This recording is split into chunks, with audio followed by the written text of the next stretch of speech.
Happy Christmas Eve, Facebook world, if you're in Australia. I'm not quite sure if it's still Christmas Eve in the UK and beyond. Time never really worked very well with me. So yesterday I spent a whole day by myself, which sounds probably a little bit normal to a lot of you, but to me that's quite an anomaly. Have I said that right? Someone let me know if I have said anomaly right. Oh, come on, M words. Anyway, it was different. I don't tend to spend a full day completely by myself. And so I kind of purposely did it, really, because I really felt the need to reflect and hang out with myself and my soul and my mind and my body and really kind of let some of the pieces land of 2017. And I did something yesterday which I haven't done, oh God, in a good couple of years, and I baked. And I'm actually quite a good baker, right? Hi Stacey, how are you doing? There was the right version in there somewhere, brilliant. At one point I said it. We're not even going to go back to what it was I was trying to say. Thank you for helping me out. But yeah, yesterday I really felt the need just to be doing something that was creative and practical and without necessarily like result. So I just baked and thought and reflected and was just sort of creative in that way. And at the end of my evening last night, I was like pretty sure I fucked up the brownie. In fact, absolutely burnt that brownie. There's no denying it. And I was just a bit like, oh well, like it really doesn't matter. Go to bed. And then this morning when I woke up, I looked at the brownie and it was absolutely perfect, as it quite often happens, as the thing that you get so obsessed about actually doesn't turn out the way you think it was going to turn out in the first place. And so this morning have busied myself making a brownie chimney for Santa's cake bear arse to sit out of. I will put a picture in the comments box below. But that's the point of the story, is that throughout the last sort of 24-hour period of just giving myself time to be creative and practical and to make a mess of some stuff and then resurrect some other stuff, I've been able to sort of sit in this area of, okay, well, going into 2018, what has 2017 taught me? And as for many of you will know, 2017 has been a really big year for me personally and professionally, but especially personally. So I kind of came up this morning with, as I was constructing this brownie chimney, I kind of came up with these sort of 7 big, huge lessons that I think would be really useful for everyone else to hear. Now, obviously, I'm going to say them in my very brutal, very honest Emily way, so buckle up for that. All right, number 1 is that someone will always hate you. That's what I learned this year. Someone will always hate you. There will always be someone who doesn't get your vibe. There will always be someone who doesn't get you. There will always be someone who judges you. There will always be someone who doesn't like your Facebook post.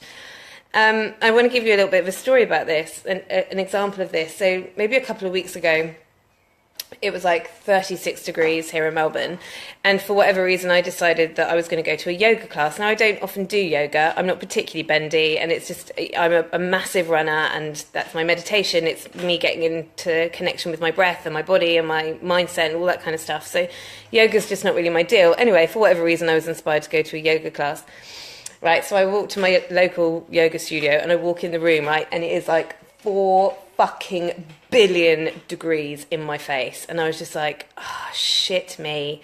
I've picked a hot yoga class, right, 36 degrees outside. Who does a hot yoga class when it's 36 degrees outside? I'll tell you who, me and 4 other women. So I'm in this class, it's really, really small, and I'm just thinking to myself, like, just keep your shit together, just get through it, it's an hour, you'll be fine. And we're all sitting on our mats, and the instructor comes in, and she's like, well, you know, as it's such a small group, what I think would be really lovely is if we all set an intention for the class. And immediately I'm like, oh, for fuck's sake. All right, come on, whatever, like, let's just get this ball rolling, right? The quicker we get on with this, the quicker I can fuck off back to the 36 degree heat, which is much more favourable than the, like, 4 billion degree heat that's blasting in my face right now. And so this girl next to me, fucking no shit, word for word, this is what she said, right? So she's sitting there like this, and she's all like, and zen, and like not even sweating. I'm like already like, and she's all just like, ah. And she sits there like this, and she goes, my intention for today is to send love on the wings of the dove and to kiss you with it. And I'm thinking in my head, shut the fuck up. Like, in my head, one of the first voices, and all of the voices are now talking in my head, right? But one of the first voices was, well, now my intention is not to get up off my mat, come over and slap you in the face. I was just like, absolutely not. Not my type of person, not my type of language. Do not understand. Like, just no. Just absolutely no. And here's the thing, right? When it came round to me giving my intention, this is what I said, because like my whole time, the moment I walked into that room and realised it was hot yoga, I was just like, hold your shit together, hold your shit together, hold your shit together. So when it came around to mine, and what's your intention? And I was like, my intention is just to hold my shit together, right? And I caught the eye of the dove woman, and I could see for a fleeting second in her eye, it was fleeting, but I could see it, I caught it. I heard the voice inside her head which said, you are not my kind of person, I hate you a little bit and I judge you. And it's not that we hate each other. It's not even really that we judge each other. It's just that we just don't get each other. We are different types of people. We experience the world in different ways. We communicate the world in different ways. And hey, do you know what? Maybe if I went out for a chai peppermint pot of cup water with her after the event, actually maybe we would have had quite a lot to talk about. I don't know. But in that second, that initial impression was you and I, we speak a different language. We may have the same intention behind the language, but it is so fucking different. And that's okay. I promise you now, Dove Lady, not watching any of my lives, does not like that I swear, does not like the way that I communicate myself, does not like the way I portray myself, does not like the way I understand or communicate the world around me. That is fine. But if I didn't do my Facebook Lives, if I didn't produce videos, if I didn't speak my truth because I was scared of the Dove Lady judging me, then I wouldn't do anything. And I think so many of us get so held back by the assumption of the judgment of other people, which is potentially just the judgment of ourselves anyway. But we get so held back by worrying about what other people are going to think about our actions that we don't take any fucking action. And then we just sit there and go, and we don't even have intention. My intention was honest and it was pure and it was vulnerable and it was real. I'm going to try and hold my shit together for an entire hour in this class. And honestly, right where I was at that point in that day, at that moment in my life, holding my shit together for an hour, fucking proud of myself. Dove Lady, completely different reality, completely different understanding of her world. And so her intention was communicated completely differently and came from a completely different place, I'm sure. It's not to say either of us is right or wrong. It's just that not everyone in this world is going to get you and not everyone in this world is going to like you. And if you cannot work that out, you are always going to sit in the fear of judgment of other people and you're going to use it as a massive excuse to do fuck all. Lesson 2 that I have learned. Life is not fair. It really is not fucking fair. Get the fuck over it. I'm saying it brutally and I'm saying it honestly, but I'm saying it because it's true. No, life is not fair. It's not fair that Cheryl from accounts got a better Secret Santa present than you. It's not fair that your ex-partner found new love with somebody else 3 weeks after you guys broke up and is now happily in a relationship and you're not. No, it's not fair. It's not fucking fair. But I'll tell you what else is also not fair, right? Because there are 2 types of people in this world. There are the type of people who look for the reasons that life is not fair and therefore find more reasons why life is not fair. And then there are those other people who look for the reasons that life is fair, because so few of us actually turn around and vocalize when life throws us a bone. So few of us actually sit there and go, fucking hell, I came out all right from that situation, didn't I? Bloody hell. We don't. We just vocalize it when we don't come out right in that situation, when we don't see that life is fair, when we feel like we are being victimized by the world around us or by the people around us. And here's the thing about fairness, right? You want to talk about life being fair? If you're watching this right now and you are sitting on your mobile phone or on your laptop or PC or whatever, and you have Wi-Fi connection, and you can get up and you can open the tap on your kitchen tap and drink that water from that tap, if you can walk outside your front door and walk to the shops without being harassed, without your children being harassed, without the fear of death, without the fear of persecution, if you're allowed to vote and you're allowed to do that safely, if you don't go to bed at night worrying if your children are going to be shot and murdered and raped, you, my friend, are living in privilege. So you talk to me about life as fairness. Because if you are sitting in your life right now in the privilege of living in the Western world and all that affords you, and all you can see is the unfairness of life, you're only looking in one direction. You need to start looking in the other direction to see the comparison of it, because there are millions and millions of people in this world who would trade places with you in a second. So no, life isn't fair. Get the fuck over it. Number 3, nothing is permanent. Nothing in this world is permanent. You're not permanent. I'm not permanent. Like, literally, everything comes and it goes. Death is part of life. Loss of love is part of life. Grieving is part of life. Business failure is part of life. But there is something really beautiful in learning this lesson. Because if we allow it, it gives us the ability to give shit a go. If we can put down the idea that lesson one, that there is always going to be someone that doesn't like you or doesn't vibe with you or doesn't agree with you, we can put that down. If we can put that to one side and go, okay, that's cool, whatever, fine, that's life. And we can work out that what we have and be really grateful for what we have, and what we have is enough if we can utilize it. And we understand that nothing's permanent. We give ourselves this beautiful opportunity to start taking chances in this world. If I put out a shit marketing campaign tomorrow and it converts 0 clients, I'm going to be bummed about it for a bit, and then I'm going to get the fuck over it, because nothing is permanent. So I get to give that a go again. I get to pick up and try again. Nothing is permanent, so you have to live wholeheartedly in what you have when you have it. And those people who I think manage to really move through some of the tougher parts of time and some of those bits or chunks of time or years of time or months of time or moments of time when life feels really, really hard, do it because what they know for a fact is that the feeling that they're having at that moment isn't permanent either. That it will come and it will go. And the moment that you give yourself the permission to know that you can sit in a feeling and for it not to be permanent, and to know that it's not going to be permanent, you give yourself permission to learn lesson 4, which is this: you can only ever be a good human if you feel the feelings of human. I see so many people, so many women come to me post-breakup, and they come to me and they have lost they have a perceived loss of love, right? They've lost their partner's walked out, their husband's left them, whatever it might be. But there is also always, almost inevitably, another ripple effect of loss. And that ripple effect tends to be either from family members who've withdrawn, or more than likely friends who've just not known what to say. I remember when my mum was very first diagnosed with cancer, she said, people aren't calling me because they don't know what to say. And I don't want them to say anything. They can't fix this. They just need to show up.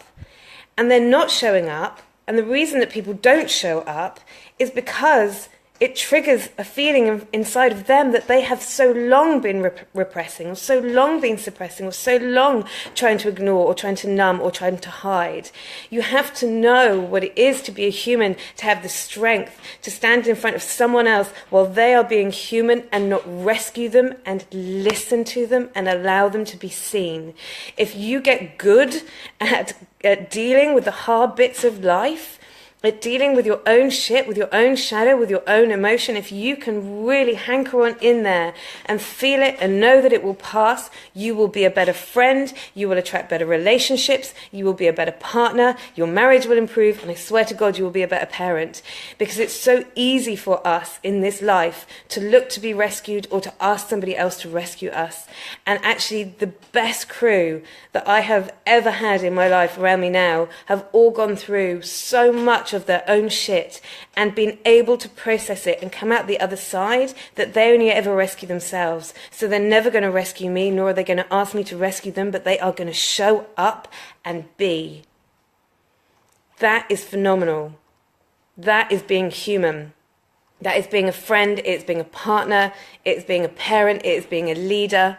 You have to go through the shit to come out the other side, to be a better person, not just for yourself, but for the people around you. So on that, I want to talk about lesson number 5, which I have learnt this year, which is that pass cards don't work. Now, what do I mean by pass card? A pass card is, let's just say you're Christmas Day, you're hanging around, you're playing a board game, and a question comes up in Trivial Pursuit and you're allowed 1 pass per round, right? So you use your pass card. I don't know the answer to that. I can't be bothered to dig deep for that. There's absolutely no way I can get my way through that. Fuck it, I'm going to pass it off. And a pass card in life comes in many ways, shapes and forms. And a lot of the time I think we look to things like alcohol. So we look to numb. Alcohol, gambling, sex, food, too much food, lack of food, denying ourselves the real opportunity to sit in the physical sensation of feeling something, so we numb it physically in another way. Some of us over-exercise, some of us under-exercise. Like I said, some of us overeat, some of us undereat, some of us drink too much booze, some of us smoke too much weed, whatever it might be. But this idea that if we can numb the feeling, then we can ignore the feeling and suppress the feeling, and then over time the feeling will just disappear, and it just doesn't work like that. And there are different types of past cards, okay? So those are the sort of like, I guess, like the tangible physical ones, or like the ones that we hear most about in terms of addiction. But there are so many others that come along with that, you know, like the past card of perfectionism. Well, I'll just wait until everything's perfect before I make my move. That's just you putting a fucking massive excuse on life, because no one's perfect. Again, if we hark back to number one, someone's always going to hate you. It doesn't matter how perfect you rock up to the yoga studio and how perfect your intention might be. Somebody else in that room is going to be looking at you going, well, that is not my version of perfect. So you're never going to be perfect. So stop trying to be fucking perfect, because it's just a massive excuse to numb and shield and hide from those emotions, which are, I'm going to go wholeheartedly and forge my way through this life, and at some point life is going to dump some shit on me, and I'm going to feel it, and I'm going to process it, and I'm going to come out the other side knowing that I can handle it, so that I can do the next thing, which is learn the next lesson, which is number 7, which is you are not meant to be happy all the time. You are not meant to be happy all the time, and if you are looking to be happy all the time, every single day, day in, day out, I'm telling you now, you are ignoring lesson number 6, which is that your past cards do, or your lesson number 6 or number 5, fuck it, I don't even know where we're at, which is that past cards don't work. They just don't. So if you want to learn about how to be happy, you are going to have to understand that life, because it exists in a paradox, it exists in polarity, it exists in contrast. Because of that, at some point, you're going to have to experience those feelings which we consider to be unhappy, or you are never going to know what happiness feels like. You're just not. Because it will just be a feeling. It will just be a constant, continuous feeling. And therefore, without the contrast to feel either side of it, you will just be. You'll just be being, as opposed to being happy. You know, you don't have good days without bad days. It's impossible to experience one without the other. I think I actually did skip through number 6, which was own your shit. So I think what I've done is I've gone 1, 2, 3, 4, 5, 7, 6. But, you know, no one else really knew that until I told you. But in the interests of the last one I'm talking about, which is own your shit, I'm just going to own my shit there. The other thing I've learned this year is that absolutely every reaction and action that I take creates the rest of my reality. So sometimes life comes along and it does weird, fucked up shit that you cannot control because of all the other lessons I've just talked about. It takes people away from you, it puts people in your path, it gives you opportunities that you didn't think were ever going to exist, it takes away opportunities that you thought were yours, that potentially weren't yours in the first place. And when that happens, when we're experiencing that polarity of life, the seesaw of life, the paradox of life, the idea that you can't be happy on a continuous basis because in order to be happy, you've got to be unhappy at other times. While we're experiencing that, you've got to learn to own your shit. Because while we're experiencing that contrast, while we are sort of grappling with this idea of sitting with our harder feelings so that we can process them and move through them to the other side so that we can experience more of the awesomeness of the contrast, we have got to learn that how we choose to respond to another person as opposed to instantly react to them will have a massive effect on the chain of reactions that we will then be in charge of after the event. So no, you can't change your partner leaving, but how you respond to your partner leaving, how you choose to behave, how you choose to think, how you choose to feel, how you choose to process those emotions, how many past cards you choose to put down and go, no, actually, I'm going to go through this, I'm going to go through the other side, even though that bottle of wine looks really tempting right now, because I know it's easier in the short term. In the long term, I'm going to go through this, I'm going to breathe through this, I'm going to get to the other side of this, so that I can, in the future, respond in an appropriate way that is going to bring forth to me the things that I really, truly want in my future. And I think a lot of us don't own our shit. A lot of us look to blame, and we look to blame other people. Going back to, again, lesson 2, life is not fair. You know, it's not fair. It's not fair. It's not fair. I walked into a hot yoga. I didn't know it was hot yoga. That's not fair. No, I didn't know. And maybe it's not fair, but fucking get on with it. You get to go to a yoga studio. How fucking phenomenal is that? More fool you that you didn't read the timetable right. Like, you've got to own your shit. And the more that you own your shit, the more you take responsibility for the way that you are rocking up in the world and the way that you are responding to other people, the more control you will feel feel that you have, even though, let's be honest, because life is a funny little fucker, the universe is in control, and all that we can ever do is try and balance ourselves on her crazy ass moves. All right, so I trust that those 7 lessons of mine for 2017 have been useful. I think the sort of umbrella lesson for me has been a massive, humbling lesson to be really vulnerable and really open and really honest about what is going on, because, again, I think so many of us hide behind this idea of perfectionism, and comparison haunts us, and we so live in the judgment of other people and the fear of other people judging us that we don't have the vulnerability or the strength in our vulnerability to turn around and say, actually, this is my story and I think it could help someone. And I think if more and more of us are expressing the tougher bits of life, but how we get through them so that we can have a positive outcome onto the other end of it, then maybe we wouldn't feel so disconnected, and maybe we wouldn't feel quite so alone in this crazy thing that we call life. So if any of that has resonated, then please, thank you for sharing. Have a wonderful Christmas. You're welcome, you're welcome, you're welcome. Merry Christmas, everybody. Thank you. Merry Christmas back to you all. I am now going to go and do my Christmas shopping. All of it. And I do it every year. And everyone thinks I'm mental for it, but actually everyone else is thinking that everyone else is doing their Christmas shopping on Christmas Eve. So no one actually does it on Christmas Eve. It's the best time to do it. It's really quiet. Smash and grab. In you go, in you go, in you go. Done.